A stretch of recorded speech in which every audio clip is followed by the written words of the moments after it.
Pemirsa, untuk mengetahui informasi selengkapnya, kita sudah terhubung melalui sambungan telepon dengan Perli, jurnalis dari Malaysia. Halo, selamat pagi Perli. Hai, selamat pagi semua. Bagaimana situasi terkini di Malaysia di hari pertama lockdown pagi hari ini? Ya, ianya masih awal ya, lebih kurang 7.15 pagi. Dan jalan raya masih lenggang. Ini kerana health dan economic frontliner saja yang dibenarkan bertugas. Tapi kita boleh menjangkakan sedikit traffic jam kerana pihak polisi sudah berkata semalam bahawa akan adanya sekatan jalan raya yang lebih ketat di mana pemeriksaan akan dilakukan kepada semua passenger-passenger dalam kereta untuk memeriksa sama ada mereka ada dokumen khas untuk pergi bekerja ataupun pergi untuk urusan-urusan penting seperti temu janji di hospital. Lantas, Perli, untuk sektor apa saja yang diperbolehkan selama lockdown ini? Ya, selain daripada ekonomi asas macam air, elektrik, pengurusan sisa pepejal, kedai makanan dan minuman boleh buka, farmasi, bank, sektor insurans, construction iaitu pembinaan hanya untuk pembaikan kritikal atau urusan maintenance dan kilang juga untuk pemprosesan makanan, ubat-ubatan ya. Tapi kapasitasnya dikurangkan kepada 60% untuk contohnya kilang ataupun kedai makan. Hanya 60% pekerja boleh bekerja pada sesuatu masa ya. Oke.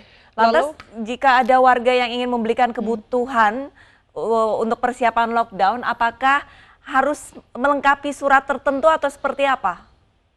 Ya, untuk mereka yang tergolong dalam essential services ini, seperti yang bekerja di kilang ataupun di bankan, majikan-majikan diperlukan untuk memohon untuk surat kebenaran daripada kerajaan.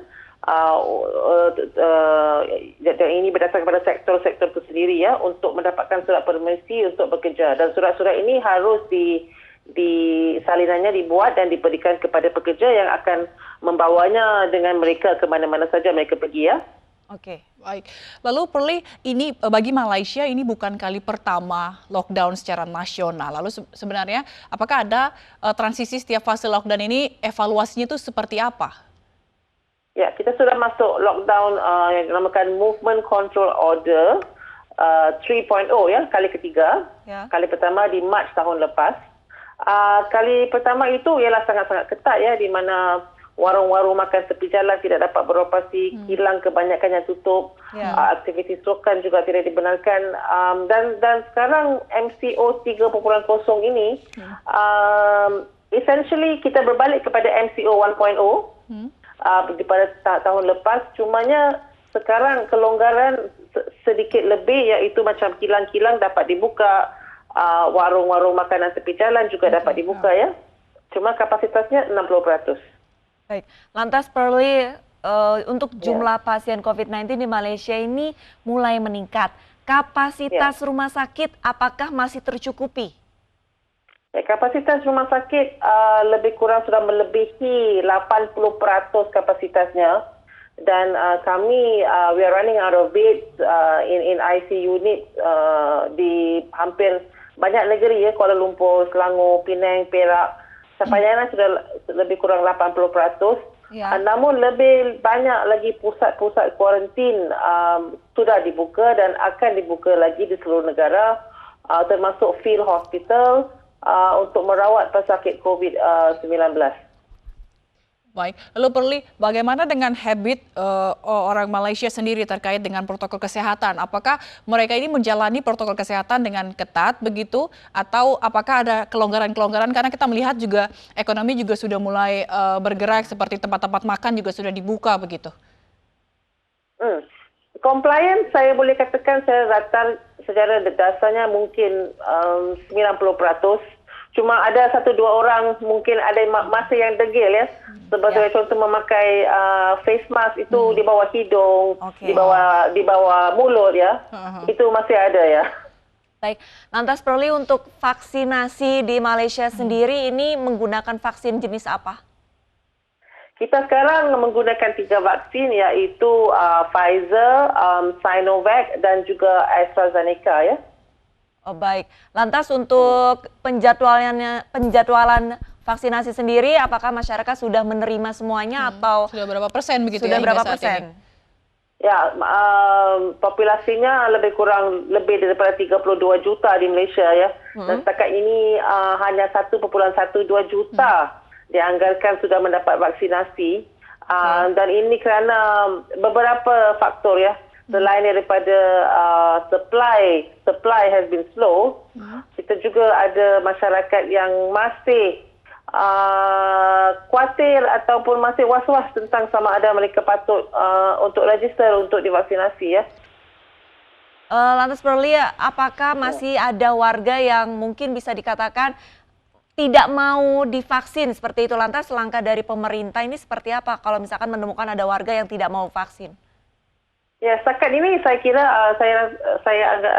menurut pemerintah lebih kurang 12 juta lebih orang sudah register untuk divaksinasi. Okay. Cuma di kawasan-kawasan saya rasa di luar Kuala Lumpur, di negeri-negeri lain yang kawasan-kawasan pedalaman juga, mungkin mesejnya belum sampai lagi, belum berapa jelas tentang kepentingan untuk divaksinasi. Jadi semalam kerajaan akan ada mengatakan ingin melakukan house-to-house vaccination dan juga mengintroduce mobile units. Ya, mungkin lori-lori yang akan pergi ke kawasan-kawasan perumahan untuk memastikan orang ramai mendapatkan vaksinasi dengan cepat. Oke. Baik. Lalu Perli, ini kan kenapa Malaysia lockdown kembali karena tingkat kasus positifnya meningkat begitu. Apa yang menjadi pemicu meningkatnya angka COVID-19 di sana? Ya, jika dilihat pada dua minggu yang berturutan, kes COVID di negara ini semakin meningkat. Sekarang kita ada lebih kurang 490,000 kes ya. Keseluruhannya angka korban sudah hampir 2,800. Salah satu faktor ialah kerana ada beberapa negeri juga seperti di Selangor mengadakan mass testing yang lebih.